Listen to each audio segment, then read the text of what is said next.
I've been asked many times by my students and other viewers to do a video on the first 11 chapters of Genesis. So here it is. Let's jump into it. Genesis chapter 1.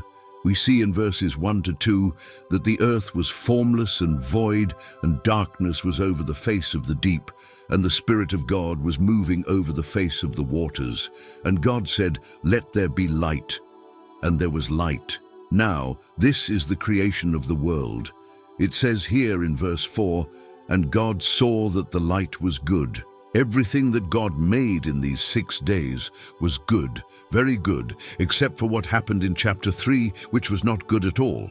This is the fall of man.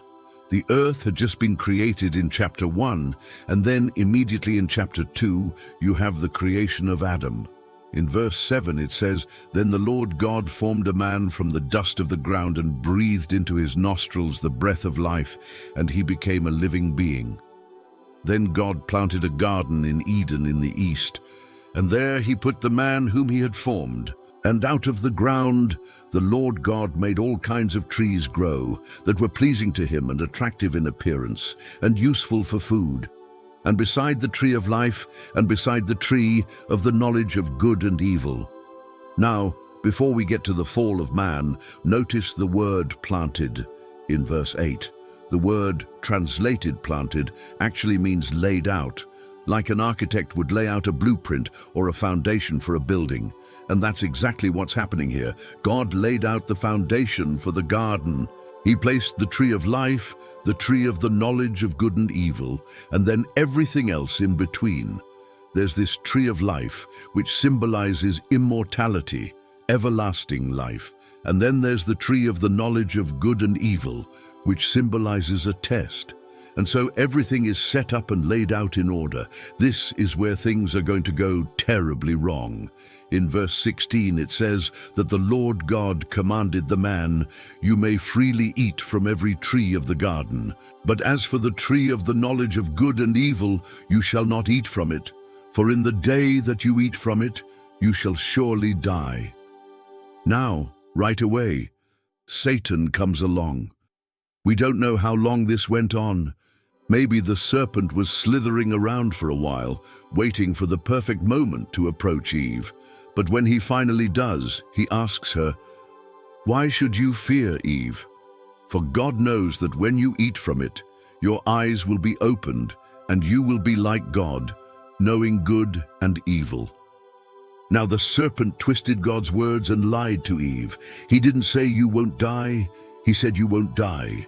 That's why it's important to read and study the Bible for yourself. Don't take someone else's word for it. You must test all things, hold them up to the light of Scripture and make sure they're true. And sometimes you have to dig back into the original languages to see if the translator got it right. Or maybe the person teaching is perhaps misinformed or has a certain bias. So Adam and Eve ate from the tree of the knowledge of good and evil. And immediately their eyes were opened. They realized that they were naked, and they tried to hide. And God called out to them and said, "Where are you?" And they gave him a bunch of excuses. And then God said, "Who told you that you were naked? Have you eaten from the tree of which I commanded you not to eat?" And the man said, "The woman you gave to be my helper, she gave me some fruit from the tree, and I ate." Now remember, God told Adam that the consequence for eating from the tree of the knowledge of good and evil would be death. But he didn't give him a time frame. He could have said, "I'm going to die today." But instead, he shifted the blame over to Eve. And Eve blamed the serpent. And so they all got what they deserved. God cursed the serpent, saying that he would be cursed more than any animal, the ground would be cursed because of him, and that a war would be waged between his offspring and the offspring of the woman. Then God said to the woman, "I will greatly increase your pains in childbearing. With painful labor you will give birth to children. Your desire will be for your husband, and he will rule over you."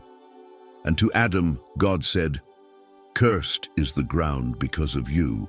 Through hard work, you will have to get food from it all the days of your life.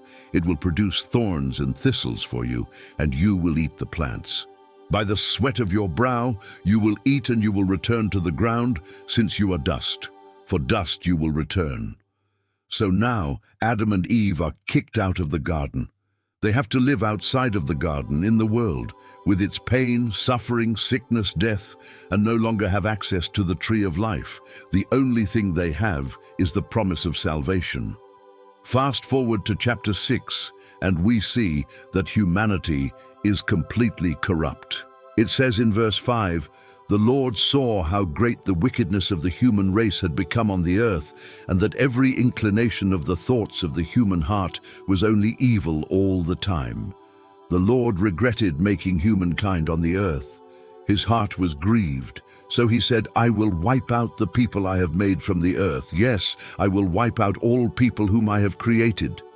Now Noah found favor in the eyes of the Lord. So God said to Noah, "Make yourself an ark of gopher wood. Make rooms in it and cover it inside and outside with pitch. This is how you are to build it. And here are the dimensions for it." So Noah built the ark just like God commanded.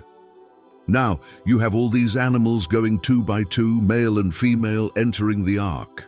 And then the floodwaters came upon the earth for 40 days and 40 nights, covering the highest mountain peaks. And after the rain, the earth was completely flooded. The waters continued to rise, and everything that lived on the face of the earth perished. Then after 150 days, the water began to recede, and finally the ark rested on the mountains of Ararat. And then God said to Noah, "Go out from the ark, you and your wife and your sons' wives, with all the animals and all the birds. Leave the ark. Come, let's walk, because I'm going to show you something." So God showed Noah the earth again and said, "Never again will I curse the ground because of humankind, even though the imagination of humankind is evil from youth. Neither will I destroy it again because of humankind. Never again will there be a flood to destroy the earth." So God placed a rainbow in the clouds as a symbol of the new covenant, a reminder of the old one. Now, fast forward to chapter 10, and we have the genealogy of all the people on earth. These are the descendants of Noah. All people on earth are related through these 3 men, Shem, Ham, and Japheth. From them came nations, people groups, tribes, and languages. And this explains why there are only 3 languages spoken in the story of the Tower of Babel. Now these 3 brothers, Shem, Ham, and Japheth, their father Noah, was drunk one night after getting drunk off of wine. And Ham, who was probably the youngest son, laughed at his father's nakedness. So when Noah woke up and found out what his son Ham had done, he cursed Canaan, who was Ham's son, and said, "Cursed be Canaan, he will be the biggest slave of his brothers." Now there's a lot of speculation about whether Ham was the father of Canaan, or if Canaan was Noah's son as well. It doesn't say in the text, so I can't comment on it. But if Canaan was Noah's son, then it says that Canaan will be enslaved by his brother's descendants.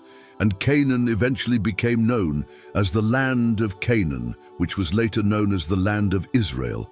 And so all the people spread out across the earth. They migrated and moved to different parts of the world. And we'll talk more about that in the next video. But that's where we're going to leave it for now. If you want to hear part 2, then subscribe so you'll be notified when it's ready. God bless you.